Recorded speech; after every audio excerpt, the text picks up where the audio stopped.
Muy buenos días para todas, para todos. Bienvenidos, bienvenidas a una nueva edición del Cohete a la Luna Radio. Se supone que habría que decir Felices Pascuas, pero es una expresión que me quedó atragantada desde 1987, nunca la puedo decir. Pues es que venía en un colectivo para acá y había alguien con una radio o un celular prendido y se oía una y otra vez la frase de Alfonsín, pero cortada, es decir, decía Felices Pascuas, la casa está en orden y ahí se cortaba. Y Alfonsín lo que siempre arguyó en su defensa es que la frase completa es y no hay sangre en la Argentina. Esa era su explicación de por qué estaba tan jubiloso en ese momento. Convengamos entonces que podemos decir Felices Pascuas, no hay demasiada sangre en la Argentina. Eso no podemos decir. Pero la casa no estaba en orden, eso también está claro. Los saludamos desde acá, obviamente Horacio Berbisky, Josefina Bolis, Marcelo Figueras, Pablo Díaz en los controles, Rolo Fernández en la producción. Y en un extraño caso de loop periodístico vamos a empezar exactamente donde terminó Horacio la semana pasada, porque tenemos que retomar exactamente el final de la nota principal del cohete del domingo pasado. Qué revuelo se armó, hasta que apareció Bernie. Y se llevó las marcas. Pero los misterios son así, dan para relato. Hasta ese momento, no, porque el domingo pasado la nota terminó con 100 palabras que decían textualmente: uno de los principales analistas conservadores que no simpatiza con el kirchnerismo ni subestima a la vicepresidenta cree que Cristina podría ganar la elección si propiciara la candidatura de un dirigente no mucho mayor a los 55 años, de identificación indudable con ella, bien considerado por los principales empresarios que lo conocen bien, pero de nula figuración pública en la ronda de postulantes que ocupan a medios y opinadores. Ni Massa, ni Coqui, ni Guado. Es la hora de un outsider, concluye el analista. Bueno, esas 100 palabras provocaron un revuelo realmente desproporcionado a la escasa información que contienen.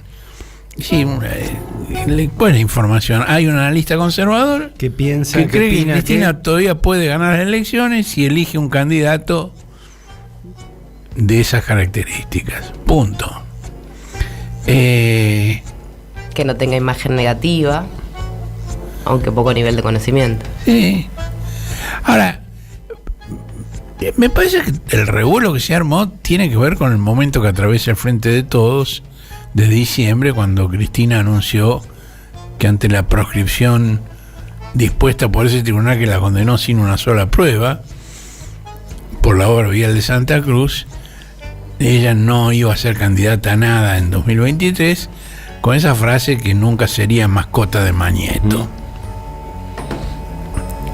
Ahora, el domingo y el lunes, hasta que llegó Bernie, editores de medios, dirigentes políticos y analistas me preguntaron quién sería ese candidato. Yo dije que a mí no era yo el que debía decir eso. Y entonces empezó la especulación, cada uno con la suya. Y la lista de nombres que circularon a mí realmente me preocupó, porque pone en duda la capacidad de lectoescritura ambiente. ¿Qué entendieron de esa frase? Que me parece que la frase es bastante clara, ¿no? Entonces, por ejemplo, mencionaron a Paolo Roca, que le sobran 15 años para ponerse esos zapatitos de candidato kirchnerista, entre otras cosas. A Chiqui Tapia, que sí tiene esa edad, pero nada más. A Facundo Manes, que identificación con la vicepresidenta, cero. A Guillermo Moreno, a quien solo considera bien el 0,3% del electorado, según la última medición, y en ese 0,3% del electorado no hay empresarios. El médico que quisiera ser militar, Sergio Berni. El empresario petrolero Miguel Galucho y el presidente de YPF, Pablo González. Curioso, recién me doy cuenta, 3 petroleros en la lista, sobre 4, 5, 6, 7, 3 sobre 7, qué curioso. Ahora bueno, desde el Senado llegó rápidamente una desmentida, basada básicamente en la experiencia, de que sí, lo que dicen en torno de Cristina es que ella nunca permitió que se filtrara antes de tiempo alguna de las decisiones políticas y electorales que modificaron el tablero, como fue por ejemplo el lanzamiento de su libro Sinceramente, que presentó en todo el país acompañado por nuestro compañero Marcelo Figueras, o la candidatura presidencial de Alberto Ángel Fernández. Ahora, a mí me parece que el episodio este muestra que a pesar de las toneladas de basura mediática que se arrojan cotidianamente sobre Cristina y que ahora tienden a presentarla como si estuviera acabada y sin capacidad de incidencia, que bueno, me parece que esa es una expresión de deseos, ¿no? A pesar de eso, ella sigue teniendo una centralidad indudable en la política argentina. Y esa ronda de nombres refuerza ese rol. ¿Ustedes se acuerdan del juego que propiciaba Kirchner, Néstor Kirchner, durante el primer mandato de Cristina, cuando se aproximaba la elección del año 2011, cuando decía que en 2011 la candidata presidencial sería un pingüino o una pingüina? Bueno, ese suspenso realmente es constitutivo del kirchnerismo. Ahora, ¿pero qué va a hacer Cristina? El jefe de gabinete Agustín Rossi, en su presentación en Diputados, que fue la primera como jefe de gabinete, él recordó que durante el alzamiento de las patronales agropecuarias de 2008, por primera vez escuchó el insulto a Cristina como la yegua. Y el ministro de Interior, Guado de Pedro, tomó esa frase del Chivo y muy risueño dijo que la vicepresidenta es la yegua que no pueden domar. Ahora, lo que pasa es que dentro de 13 semanas vence el plazo para la presentación de candidaturas para las PASO. Hasta ahora el Frente de Todos tiene un solo precandidato, que es el presidente Alberto Fernández,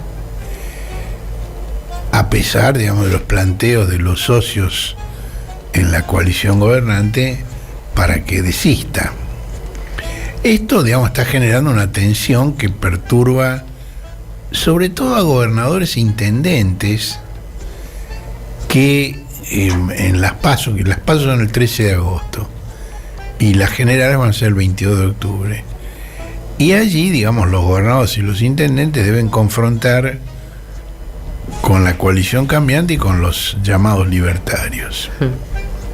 Ahora, varios gobernadores y algún intendente están pidiendo un asiento en el encuentro que van a tener en algún momento Cristina, Alberto y Sergio Massa para decidir finalmente cómo llegan a esa instancia. Ahora,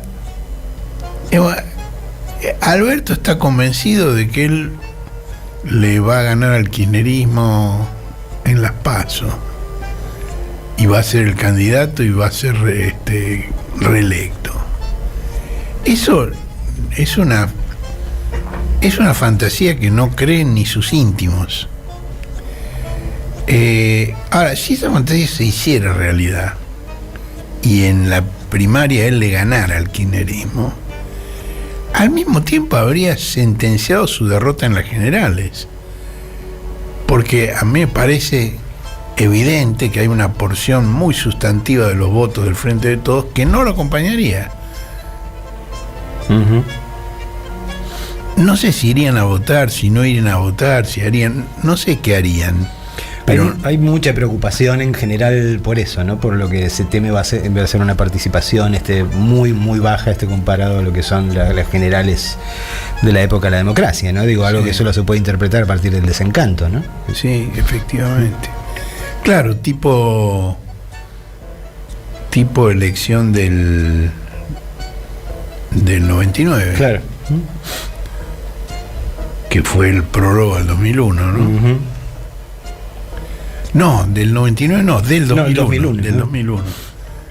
Claro, fueron en octubre y en diciembre se acabó todo, ¿no? Ahora, la otra hipótesis es que no le alcance la nafta para ganar una primaria. Bueno, si eso ocurriera, un presidente que pierde la primaria de su propio partido, que además preside el partido, el temor de él al Pato Rengo, si no es candidato, bueno, no sería un Pato Rengo, sería un lechón al horno, con manzana en la boca sobre lecho de escarola. Con perdón de la imagen. Ahora, ha habido 1000 intentos para evitar este desenlace, pero han fracasado. Yo ya he dicho, y lo ratifico, mi impresión personal es que esto es un blef y que Alberto no piensa en ser candidato, que está estirando la decisión porque entiende que así conserva algo más de poder. Aunque está peleado con todo el mundo, no se habla con nadie, es una situación muy, muy, muy horrible realmente. Ahora, entonces, si esto es así, si él no entra en razones, el kirchnerismo va a tener que elegir una fórmula para ir a la primaria que podría ser compartida con el Frente Renovador de Sergio Massa. Cristina está en Río Gallegos, se fue el miércoles y supongo que volverá hoy o mañana. Y ahí, digamos, se consideran dos hipótesis. Una es el desplazamiento a la elección presidencial de Axel Kicillof, que es lo que hace algunos meses sostenía Máximo Kirchner, pero que a Cristina no le entusiasmaba y a Axel tampoco. Y otra sería tratar de transferir los votos fieles a Cristina hacia una candidatura de Guado de Pedro. Kicillof, bueno, es evidente y lo ha dicho que aspira a su reelección en La Plata, pero ha reiterado que él es parte de un proyecto colectivo, con perdón de la palabra, con cámara de seguridad instalada, y él va a hacer lo que decida Cristina. Es decir, la reedición de su victoria de 2019 en la provincia, aunque sea con un caudal de votos menor, parece factible, pero tampoco sencilla. Es decir, porque si no hay una candidatura fuerte a presidente que traccione, dependería del corte de boleta, que en Buenos Aires rara vez superó el 3% de los votos.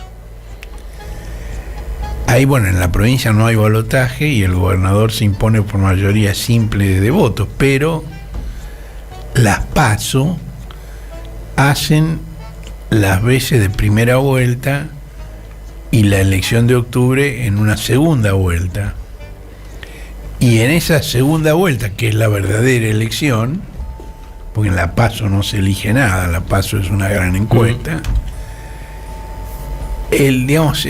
la odiosidad hacia el kirchnerismo puede darle la victoria al candidato que presenten Juntos por el Cambio o los liberales neo, cualquiera sea el candidato del kirchnerismo.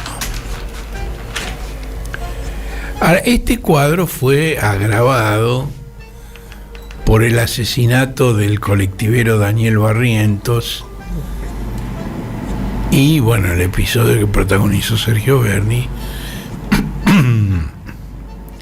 que atajó con la cabeza todos los golpes que le tiraron cuando bajó el helicóptero en medio de los colectiveros. que bueno, no llegó a costarle la vida, pero lo que sí dejó muy maltrecha es su imagen, su aura de macho bravío. Bernie venía de una dieta de abstinencia desde el zafarrancho en el Bosque de la Plata, cuando jugaban Boca con Gimnasia, y a raíz de este nuevo episodio se entregó con enorme entusiasmo a las cámaras de televisión. Ahora, él le dio a Axel una versión del episodio que dice que para detener al colectivo en Virrey del Pino, que es un barrio popular de La Matanza, a las 4 y algo de la mañana, le cruzaron un auto por delante. Ahora, varios pasajeros del colectivo lo desmintieron y dijeron que los dos asaltantes esperaban en una parada con la cara cubierta por la capucha de sus camperas, cosa que a esa hora, con el frío, tampoco le llama la atención a nadie. Digo, un pibe con la cara tapada por la capucha de la campera no es necesariamente sospechoso. Ahora, Bernie agregó que los delincuentes usaron armas sofisticadas y munición muy costosa, y dijo, más propia para asaltar un blindado y no para robar una mochila y matar al chofer a quemarropa. Y también dijo que la concentración de colectiveros había infiltrados y que en cuanto llegó al lugar advirtió que era una emboscada, pero que se metió igual y produjo una de sus frases célebres. Dijo, retroceder no es una opción para un soldado. Bernie es un personaje realmente gracioso porque es un médico, es un cirujano, pero él quiere ser militar. Entonces hace todas cosas para mostrar que es un macho militar, cuando es un médico, y además consiguió, no se sabe bien cómo, un título de abogado, que cuando habla te das cuenta que no tiene la más puta idea del tema. Cuando se aventura a hablar de eso, y lo consiguió en un lugar insólito, que la sucursal Zárate, que es en su lugar de origen, la sucursal Zárate de la Facultad de Derecho de la Universidad Nacional de Lomas de Zamora. Ahí consiguió el título de abogado. Yo publiqué esto una vez y me llamó Molea, que fue el director de esa universidad, de esa facultad. Me dijo, no, pero ¿cómo decís eso? Ponés en duda. Le digo, ¿me podés mandar el analítico de Bernie en Derecho de la sede Zárate? Y nunca más se volvió a comunicar. Ahí quedó el tema. Bueno, la infantería policial porteña estaba apostada en las inmediaciones, pero no hacía nada. Recién intervino cuando el tumulto se había aplacado y había un cordón de colectiveros protegiendo a Bernie para que no siguieran golpeándolo. Y Bernie dijo que habían comenzado a negociar dónde y cuándo reunirse para tratar las medidas de seguridad que piden los trabajadores. Y los colectiveros confirmaron que eso efectivamente era así. Pero en ese momento intervino la policía de la capital y se llevó a Bernie para completar el cuadro. Le metieron un casco de ciclista, ¿no? Que era realmente ridículo, porque había un cana de esos que usan bicicleta y le dio su casco, le puso su casco a Bernie. Pero además había un fotógrafo policial de uniforme registrando esa situación, que realmente para alguien que quiere mostrar qué macho temible es una situación muy humillante la que sufrió Bernie, con quien expreso toda mi solidaridad por esa agresión brutal. Se lo planteé en el mismo momento que ocurrió y lo reitero ahora, digamos, mis desacuerdos con su política no tienen nada que ver con ese episodio. Bueno, en ese momento un policía golpeó en el rostro con el canto de su escudo a un colectivero que estaba dialogando con otro uniformado con las manos en alto. Bueno, ahí Bernie intentó zafarse de sus custodios, pero se lo llevaron a la rastra. Bueno, ahí se publicaron en esas primeras horas una enorme cantidad de versiones. Una decía que, además de los infiltrados, que nunca pueden faltar infiltrados, cada vez que pasa algo feo, algo malo, alguien va a decir que hubo infiltrados. Bueno, otra cosa que se dijo, que había que concentrarse en la división interna del sindicato de los choferes, que ha dado lugar a conflictos violentos que incluyeron en diciembre de 2019 la toma y saqueo de la sede de la UTA, es el sindicato de transporte.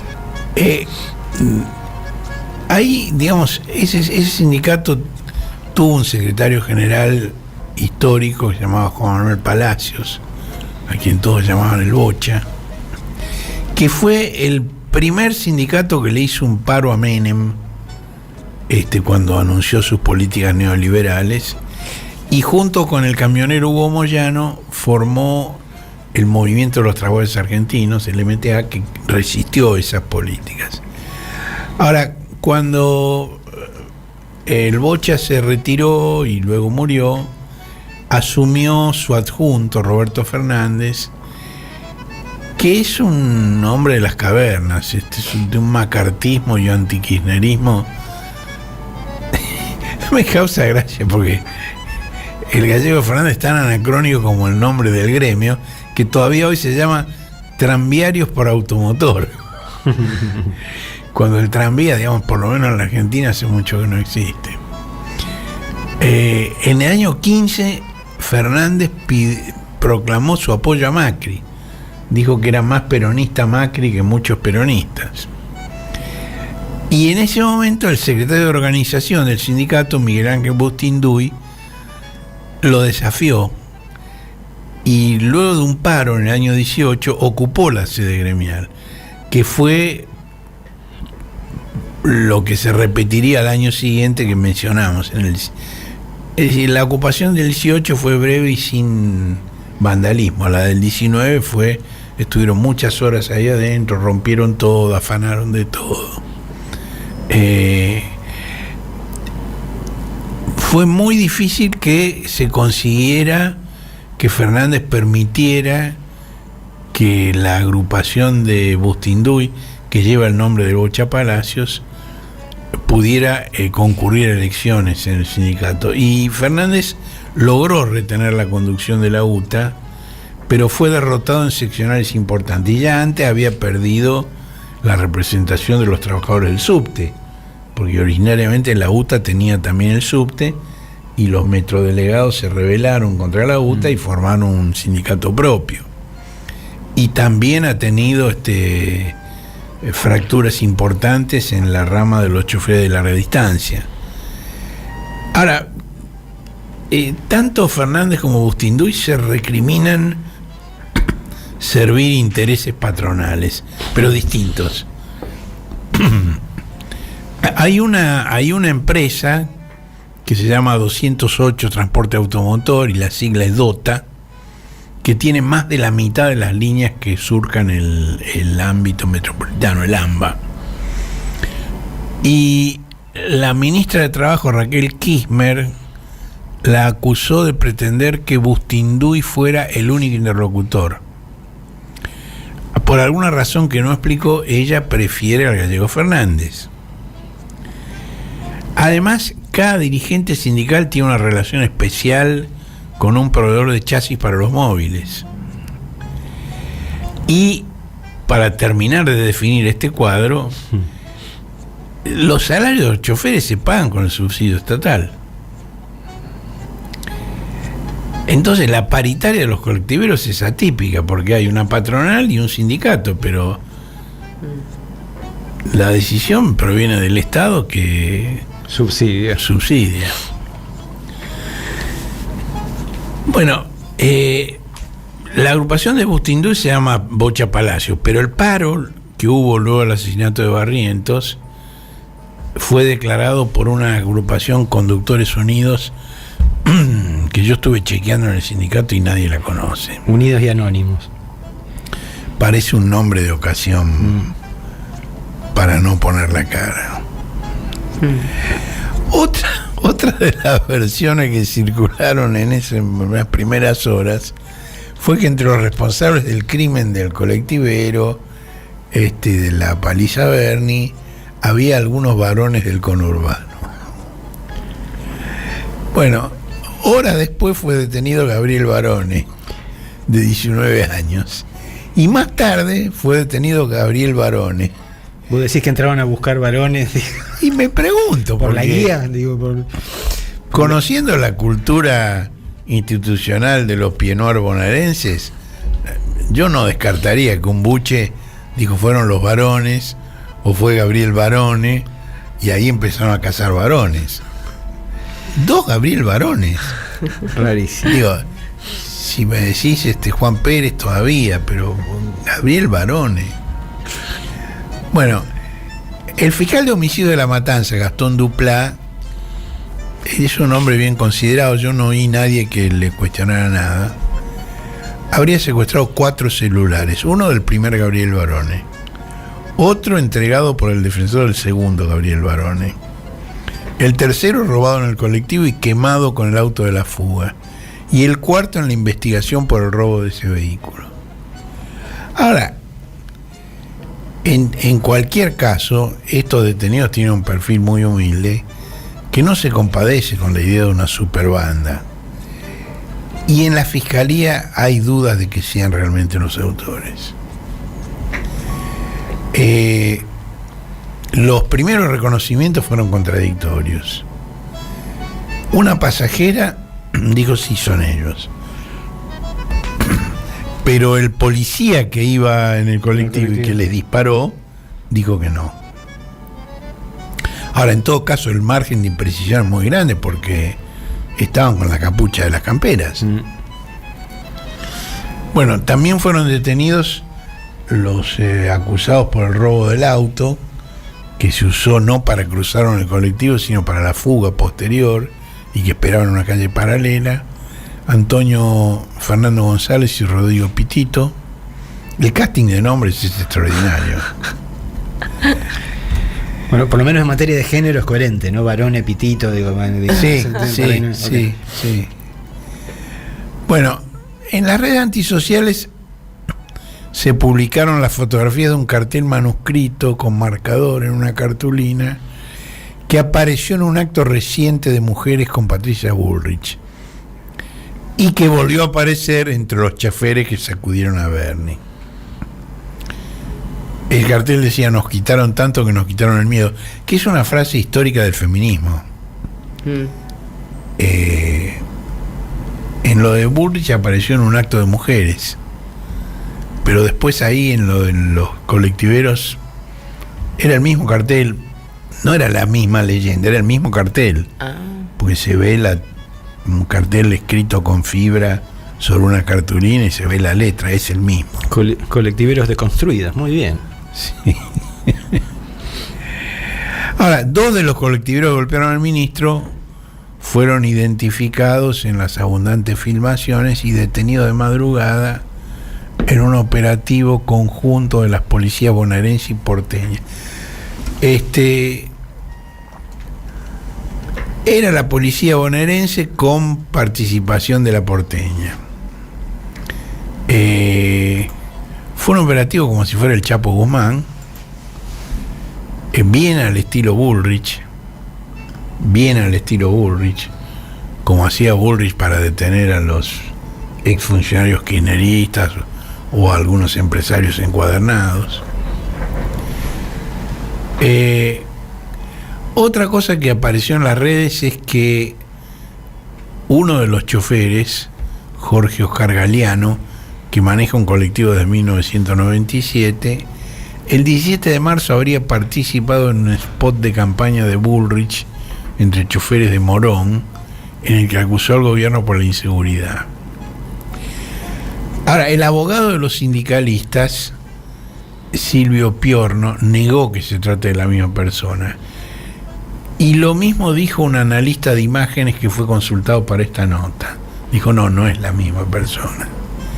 Ahora, es llamativo que la persona que habla en el spot de Bullrich no haya dado un paso al frente para identificarse y decir, no, el del spot soy yo. Uno presumiría que en ese caso habría ese tipo de aclaración, pero no la hubo.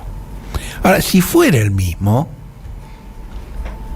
aún así quedaría abierto a interpretación si esto delataría el involucramiento de Bullrich en el ataque a Bernie, o simplemente el oportunismo con que encara la campaña electoral, simétrico al del ministro cuando dijo nos tiraron a un muerto. Bueno, los colectiveros, 8 líneas pararon y el paro no se levantó hasta que una jueza porteña no dispuso la libertad de los 2 detenidos. Hubo un tercer colectivero que se presentó en forma espontánea y además el tribunal secuestró los legajos de 500.000 de colectiveros para cotejarlos con las imágenes filmadas de la paliza a Bernie, lo que hace posible prever nuevas detenciones. Ahora,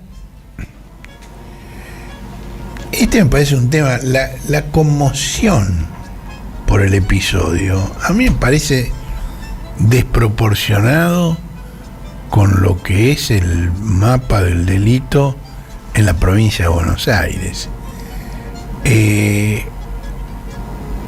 Hay una estadística del Sistema Nacional de Información Criminal hasta 2021 que muestra que los homicidios dolosos en la provincia de Buenos Aires fueron en ese año de 4,7 por cada 100.000 habitantes. El último dato, que ya no es del sistema nacional sino del sistema provincial del ministerio de Bernie, dice que eso bajó en el año 22 a 4,1 por cada 100.000 habitantes. Que en cualquier caso, 4,1 o 4,7 es muy bajo, quiere decir 2 por día. Y colectiveros, ¿cuántos colectiveros fueron asesinados en la provincia de Buenos Aires que ustedes recuerden? No, leí el mismo dato que vos usás, ¿no? Lo de 3 en 7 años. Son 3 en 7 años. Entonces, parecería que el colectivero es la víctima principal de la inseguridad, que el homicidio, y la verdad es que la tasa de homicidios es muy baja, pero se ha instalado el tema de la inseguridad como un tema central, en todas las encuestas aparece como tal, y bueno, el ruido mediático en ese sentido es impresionante. Bueno, cuando detuvieron a estos 2 colectiveros de esta manera, y a Bernie le preguntaron quién filmó eso, y él dijo que no sabía. Es una filmación casera, está hecha con un celular, y ahí se oye como el colectivero dice: despacito, soy un trabajador, no un malandra.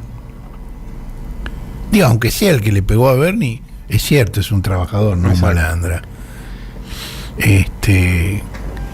Pero hubo un tuit de Cristina que dijo: acabo de ver por televisión el operativo policial donde se detuvo a uno de los colectiveros que agredió salvajemente al ministro de Seguridad de la provincia de Buenos Aires.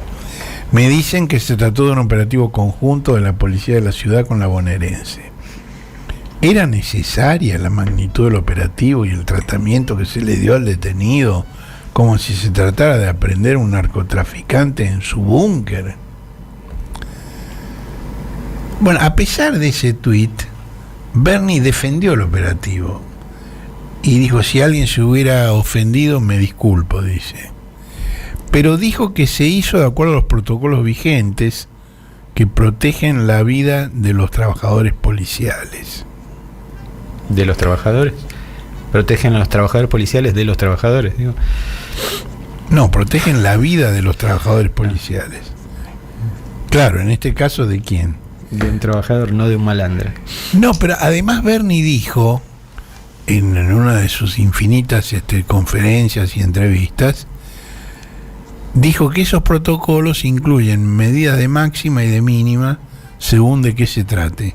Y si en este caso fueron las de mínima, ¿cómo serán las de máxima? ¿Cómo serán las de máxima? Bueno, es la lógica de Patricia Bullrich. Es la lógica de Patricia Bullrich. Bueno, el fiscal que había ordenado la detención, que se llama Carlos Rolero, descargó la responsabilidad de los policías. Ahora, los antecedentes de Rolero no lo ayudan para nada. Rolero es el fiscal que en el año 14 condujo el violento desalojo del barrio Papa Francisco con empleo de armas letales de la Policía Metropolitana. Esto dio lugar a un incidente con la jueza porteña en lo penal, contravencional y faltas de entonces, que era María Gabriela López Iñiguez. Rolero había pedido que la jueza se declarara incompetente porque decía que en la toma del barrio se cometían, entre otros, los delitos federales contemplados en la ley de drogas. Y la vicejefa de gobierno de Macri, entonces en la ciudad, que se llamaba María Vidal, celebró que ni las mafias ni los narcotraficantes se van a apropiar de un espacio que es de todos. Ahora, la jueza López Iñiguez dijo: justamente el sector que no se liberó, porque desalojaron violentamente, pero no todo, hay un sector que no se desalojó, y la jueza dice: es el mismo que el fiscal Rolero denunció como el más problemático, señalándolo como el de los paraguayos, donde, según los dichos del vecino, de los vecinos del asentamiento, radicarían los focos delincuenciales vinculados con la tenencia ilegal de armas y el comercio de estupefacientes. Ahora, todo joya en esta historia, ¿no? Porque Rolero tiene este antecedente espeluznante, pero al día siguiente de la paliza a Bernie se cumplieron 16 años del asesinato en Neuquén del maestro Carlos Fuentealba. Y la secretaria general de la Unión de Trabajadores de la Educación de la capital, Angélica Graciano, pidió la renuncia del ministro de Seguridad, Eugenio Bursaco, el ministro de Seguridad de la ciudad de Buenos Aires. El nuevo ministro de Seguridad.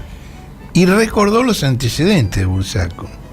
Dijo: fue asesor de la policía neuquina en el momento del asesinato de Fuentealba, jefe de la policía local cuando el desalojo violento del Parque Interamericano, que terminó con 3 muertes, viceministro de Bullrich en el Ministerio Federal y vicepresidente de la Fundación Pensar, que también integraba Julio Chirino, que en 2013 fue condenado por crímenes de lesa humanidad.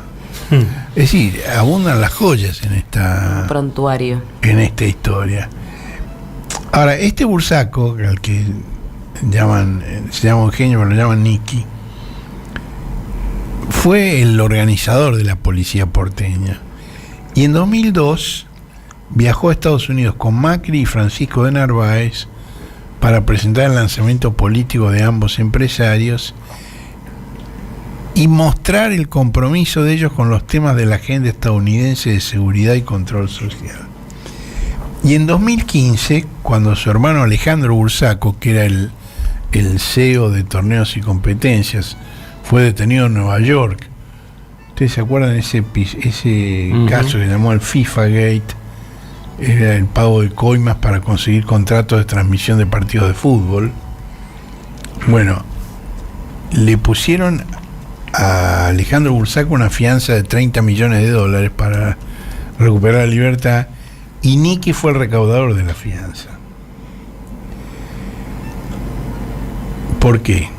Bueno, porque era el hermano, pero además porque Alejandro había inscrito a su hermano como responsable en la cuenta secreta que tenía en el banco Merrill Lynch. Esta es la gente, digamos, que ha participado en todo este tema, ¿no?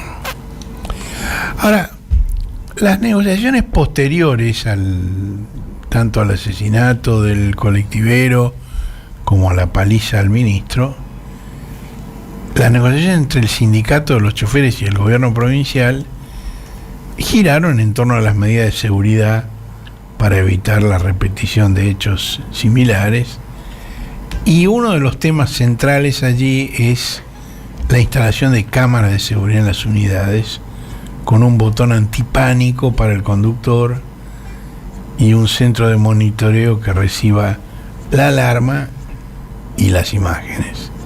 La idea es que el colectivero tiene en un lugar secreto el botón, y cuando el colectivero aprieta el botón se encienden las cámaras y transmiten, y no están encendidas las 24 horas.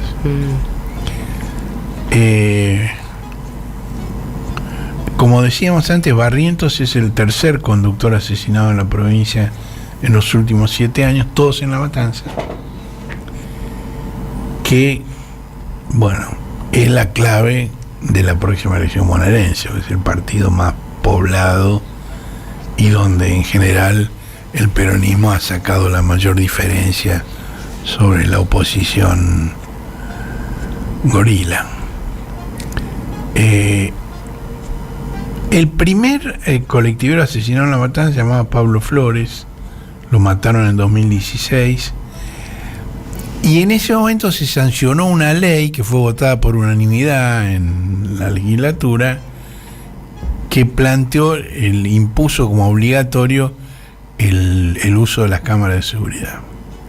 Ahora, la gobernadora Vidal no reglamentó la ley, hasta que en 2018 asesinaron al chofer Leandro Alcaraz. Bueno, la reglamentación obligaba a las empresas, la reglamentación de 2018 pasaron 5 años, ¿no? Obligaba a las empresas a invertir en las cámaras, que tenían que estar colocadas en 180 días. 180 días son 6 meses, pero pasaron 5 años, pero no ocurrió nada de eso durante el mandato de Vidal. Kicillof asumió en diciembre del 19, pero digamos en marzo del 20 empezó el aislamiento por la pandemia y el transporte no circulaba. Recién se reanudó la actividad en 2021, y en ese momento el gobierno de Kicillof decretó subsidiar esa inversión en las cámaras, para lo cual dispuso la entrega de 160 millones de pesos mensuales. Y además creó un centro de monitoreo para recibir las imágenes de las cámaras. Hasta el presente las empresas han recibido 2.700 millones. La Nación entrevistó al ministro de Seguridad de Vidal, que es además precandidato a la gobernación, que se llama Cristian Ritondo. Y según Ritondo, Berni quitó las cámaras y desactivó el centro de monitoreo. Ahora, el gobierno lo desmiente, y para desmentirlo usa la declaración jurada de las empresas. Ya hay 1.800 cámaras instaladas, pero solo 60 se conectan con el centro de monitoreo, porque son cámaras con la tecnología 3G y tendrían que instalar un chip de 4G, que es digamos, que es como la misma tecnología que se usa en los celulares. Exacto. El 4 de enero de este año, es decir, 3 meses antes del episodio de Barrientos, el gobierno intimó a las empresas a cumplir con este compromiso y a presentar un cronograma para hacerlo. Y en los 3 meses transcurridos varias reuniones por el tema. La última fue un par de días antes del nuevo homicidio. Y mañana Kicillof se va a volver a reunir con los empresarios. Ahora, los tipos no cumplen. La ley dice que es obligatorio. Hay un sistema de verificación. Van a hacer la verificación. No están las cámaras y los habilitan igual. Ahí hay, yo quiero escarbar un poco en este tema, una versión de que antes de ir a la verificación tienen que pasar por una consultora privada. El hecho es que al no cumplir esto habilita la aplicación de distintos tipos de sanciones penales, monetarias y regulatorias. Ahora, yo estuve preguntando, bueno, pero entonces ¿por qué el gobierno no toma esas medidas? Y la respuesta es que la relación de las empresas con la autoridad provincial es casi extorsiva. Claro. Porque amenazan con dejar a la provincia sin transporte.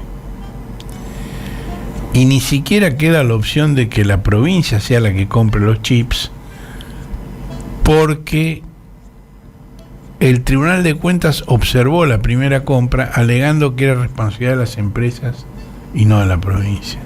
Es decir, hay una ley, las empresas no la cumplen, hay preocupación por la seguridad. El gobierno decide entonces que si las empresas no lo hacen, le van a dar la guita para hacerlo. Pero el Tribunal de Cuentas lo objeta, porque dice tienen que pagarlo las empresas. Bueno, más allá de la guita mensual que vos decías que se les ha ido pagando precisamente. No, esa guita es para eso. Esa guita es para eso. Y no, me imagino que los chips no son una gran inversión. No, seguro que no. Ahora, lo que dicen las empresas es que esa guita la han usado para pagar sueldos, para comprar repuestos. Es decir, niegan que sea una malversación. Ahora, digamos, todo esto, ¿con qué tiene que ver? Yo creo que tiene que ver con la centralidad de Axel, ya sea por la posibilidad de reelección en la provincia o por su eventual candidatura presidencial. Y entonces, bueno, hay todo tipo de operaciones en contra de él, tanto dentro como fuera del país. Él no cree que sean acciones coordinadas. Él no cree que un fallo de un tribunal de Nueva York esté coordinado con el asesinato de un colectivero, lo cual te da una cierta tranquilidad de que mantiene cierta racionalidad. Pero lo que sí piensa es que en un año electoral estas cosas se acentúan.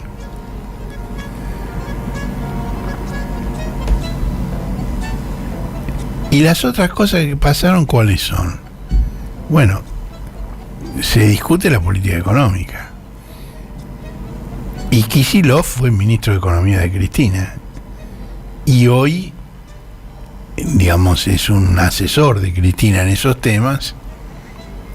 Y es uno de los polos de una contradicción con el Fondo Monetario, pero también de contradicción con quienes en el gobierno y en las cámaras patronales defienden los acuerdos firmados por Mr. Magoo y cumplidos por Sergio Massa. Entonces, se lo presenta a Axel como un ideólogo anticuado, con mala percepción de la realidad, autor de torpezas que cuestan miles de millones de dólares a la sociedad. Es decir, el juicio por la expropiación de YPF en 2012 derivó en un fallo que comentamos ya la semana pasada de la jueza federal de Wall Street, Loretta Preska. Ese es el tribunal que tenía antes Tomás Griesa. Resolvió que la Argentina tiene que indemnizar a los socios menores de Repsol en la petrolera expropiada, porque por una ley del Congreso se expropió el 51% de las acciones, que era el paquete de control que tenía Repsol, pero no se expropiaron las acciones que tenían los socios minoritarios. ¿Quiénes eran los socios minoritarios? La familia Eskenazi. ¿Y quién es la familia Eskenazi? Bueno, son los cabezas de lista, no electoral, los cabezas de lista de los que compraron dólares en el mercado único y libre de cambios durante el macrismo para constituir activos en el exterior por 87 millones de dólares. Ahora, los que litigan contra la Argentina y contra YPF por este tema no son los Eskenazi, sino el fondo buitre Burford Capital, que les compró el derecho de litigar. Ahora, hay una sospecha que los Eskenazi conservan una parte. Bueno, Kicillof dijo que el fallo ese es un absurdo jurídico. Es decir, la jueza declaró que se aplica la ley argentina, lo cual fue una victoria del país en este litigio. Pero después la aplicó mal, porque dijo que tenían que comprarles también, pagarles también a los accionistas minoritarios, porque eso estaba contenido en el estatuto de la YPF privatizada durante el menemismo. Y que el estatuto de la empresa privada prevalecía sobre la ley de expropiación, que fue votada tanto por oficialistas como opositores. Bueno, vimos también que Axel negó haber dicho que no habría que pagar nada por la expropiación. Decían que él había dicho que no había que pagar nada, él lo negó y probó que nunca lo había dicho. Ahora, también dijo que aunque hubiera que indemnizar a los accionistas minoritarios, la medida habría sido un buen negocio para el país, porque en todo caso habría que pagar ahora lo que no se pagó entonces. Pero en la década larga transcurrida, esto permitió el desarrollo de Vaca Muerta y de la exploración offshore, que asegura una provisión de petróleo no convencional. Y escuchen, esa provisión de petróleo no convencional cubriría el consumo total de la Argentina ¿por cuánto tiempo? 94 años. Epa. Y el consumo de gas no convencional por 193 años. Bueno, este dato surge de un estudio exhaustivo que hizo el Centro de Economía Política, CEPA. Y bueno, las conclusiones de ese estudio son que la afirmación de que el Estado es ineficiente para administrar recursos es una afirmación ideológica que los datos desmienten. Que la empresa bajo control estatal mejoró en todos los indicadores que se pueden analizar. Aumentó la producción de petróleo y de gas, crecieron las reservas por mayor actividad exploratoria, se incrementaron las inversiones, mejoró la eficiencia operativa de Vaca Muerta a un nivel de clase mundial, se generó más trabajo por la mayor cantidad de equipos operando. Bueno, ahí en la nota en una de las notas mías del cohete hoy tenés una síntesis de todos esos logros y además tenés el documento completo para enterarte.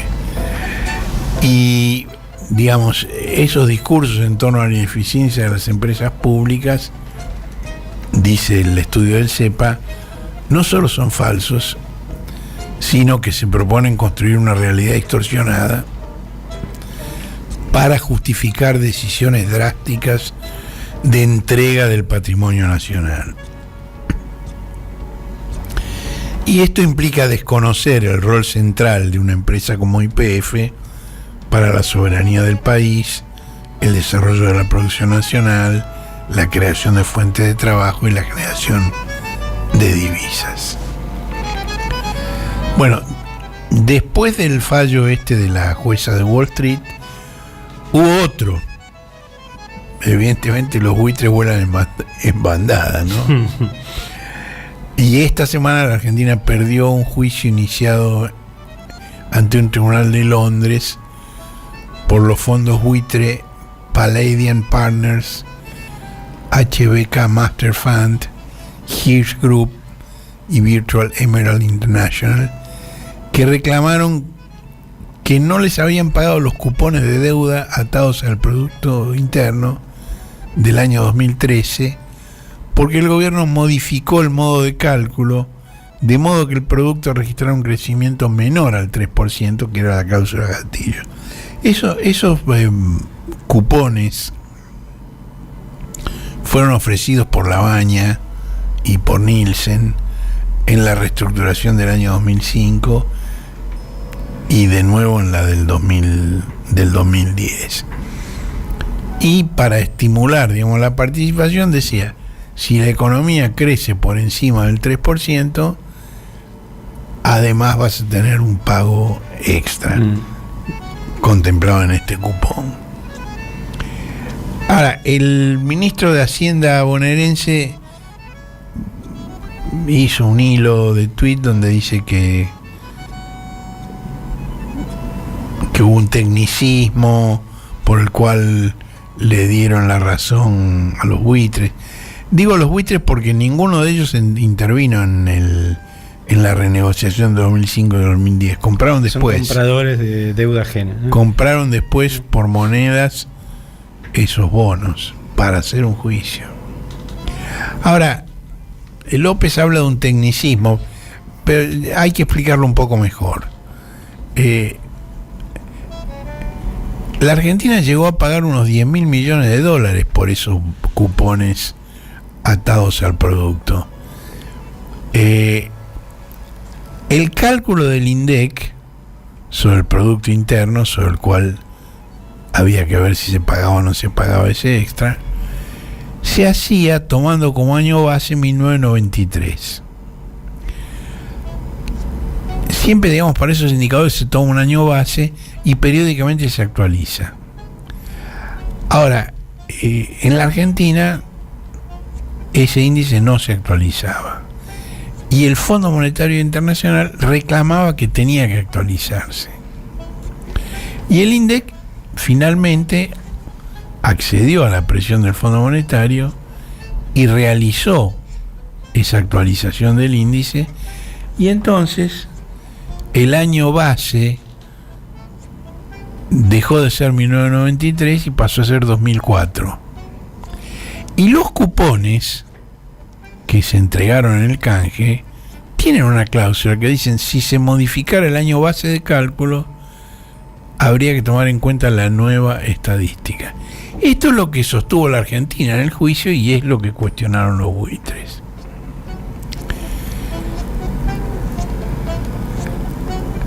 Ahora, todo esto evidentemente tiene que ver con la elección presidencial y la elección de gobernador. Ahora, la pregunta es: ¿en qué país se vota? Y el último informe del equipo técnico del Fondo Monetario Internacional pulverizó el discurso del presidente sobre la ausencia de ajustes estructurales en la renegociación que condujo Mr. Magoo. Es decir, Massa ha hecho un intercambio de sonrisas con la subdirectora gerenta del fondo, Guita Gopinath. Otro nombre, ¿no? Que se llama Otro Guita. no, el casting de nombre es una cosa extraordinaria. Claramente, por si alguien tenía dudas hasta ahora, está claro que tenemos problemas de guita. Digo, eso no hay cómo negarlo. Bueno, el fondo exige una reglamentación restrictiva de la moratoria previsional, un aumento contundente de tarifas, un incremento de la devaluación del peso frente al dólar, tasas más altas de interés, mejor calidad y orientación del gasto social y un déficit fiscal que no pase este año del 1,9% del producto. Ahora, esto en el cohete nos hemos cansado de decir desde que se conocieron los términos del acuerdo con el fondo, que la consecuencia solo puede ser inflacionaria y recesiva, es decir, la temida esta inflación. Y esto, por supuesto, la posibilidad de que Massa sea candidato se encoge día a día, con una inflación del 100%, de más del 100% anual. y con más de la mitad de los jóvenes viviendo en la pobreza, más allá del mérito que se le pueda reconocer al ministro de Economía y de la mayor o menor conciencia que tenga sobre los problemas estructurales que él heredó al asumir el ministerio, igual me parece que lo sacan de pista, ¿no? Y realmente esa discusión que hay entre la chica plástica del Ministerio de Desarrollo Social y algunos movimientos sociales sobre la baja de planes requiere un encuadre estructural, porque si no nos quedamos en una serie de anécdotas, de chicanas, ella dijo, Papá Noel contestó, y la verdad es que la información oficial muestra la evolución del Producto Interno Bruto per cápita y el peso de los planes sociales sobre el Producto Bruto en una forma realmente muy gráfica que no deja dudas sobre quiénes son los planeros. Por ejemplo, el gasto en planes sociales se desplomó como participación en el producto a medida que crecía el producto per cápita de 2004 hasta 2009. A partir de 2009, eso es el gobierno de Kirchner y el primer mandato de Cristina. A partir del 2009 se implementó el programa Argentina Trabaja como respuesta a la crisis internacional, programa contracíclico en medio de una crisis mundial, pero de todos modos, aún con eso, el incremento en la curva de los planes fue mínimo, y en cuanto terminó esa emergencia volvió a descender. En cambio, la gran caída del Producto Interno per cápita y el simultáneo aumento del gasto en los planes se produce entre el gobierno de Macri. Y se profundiza en 2020 por efecto de la pandemia. La novedad es el año 21 y el año 22, cuando crecen ambas curvas. Crece, aunque no en gran proporción, el Producto Bruto per cápita y crecen los programas sociales. Es decir, esta situación de trabajadores con empleo pobres. Si Macri redujo el Producto Interno Bruto per cápita en 8 puntos y aumentó el peso de los programas respecto al producto en la mitad. Hay varios gráficos en la nota que vale la pena verlos. Y yo me acuerdo, en el año 2003, en junio del 2003, vinieron aquí el entonces director gerente del Fondo Monetario, Hertz Keller, y el encargado de el hemisferio occidental, que era Anup Singh, que era ese economista indio tan parecido a Peter Sellers. En la fiesta inolvidable. Hubo un encuentro con representantes de la sociedad civil y Labaña quería que el Fondo Monetario no discutiera solo con el gobierno, sino también con representantes de la sociedad. Y Labaña me invitó a participar en esa reunión, yo estuve en esa reunión. Y allí Anup Singh dijo que el plan Jefes y Jefas le había sido sugerido por ellos al senador Eduardo Duhalde, que se acuerdan que estuvo unos meses a cargo en forma interina del Poder Ejecutivo, un senador bonaerense, exgobernador. Y Anup Singh dijo que ese plan había sido pensado como modo de facilitar el aumento de tarifas que reclamaban las empresas de servicios públicos, de modo que el Estado se endeudó con el fondo para pagar esos planes, para que los pobres pudieran pagar el aumento de tarifas y las empresas privadas incrementaran sus beneficios. Es un mecanismo perverso, y Néstor Kirchner lo cortó. Es decir, rigió durante el interinato de Duhalde. Kirchner lo cortó, y los gráficos a los cuales hice referencia después muestran claramente cómo se reduce absolutamente el peso de los planes y aumenta el producto. Ahora, Los programas de ese tipo son insuficientes para paliar el crecimiento de la pobreza, en el momento en que incluso una parte no menor de los trabajadores registrados que tienen empleo estable es pobre a pesar de eso. Uh-huh. Y esto crea una animosidad cada día más acentuada entre esos trabajadores formales, con empleo, con horario, con patrón, y aquellos que reciben planes. Es decir, porque como además existe la acumulación de planes y asignaciones, de repente una persona que tiene determinado número de planes gana más o menos lo mismo que un trabajador registrado formal, estable. Ahora, esta situación, esta especie de pobres contra guerra de pobres. pobres contra pobres, realmente hace prever un mal resultado para los candidatos del oficialismo en las próximas elecciones. Ahora, eso tampoco quiere decir que la tengan fácil los de la oposición cambiante, porque fueron ellos los que crearon esa situación. Y ahí es donde aparece la tercera fuerza, de la cual en un ratito nos va a hablar Josefina Bolis. El cohete a la luna radio, un desplazamiento estelar, con Horacio Verditsky, Marcelo Figueras y la participación de Josefina Bolis y Guillermo Hernández. Domingos de 9 a 12 por AM 530.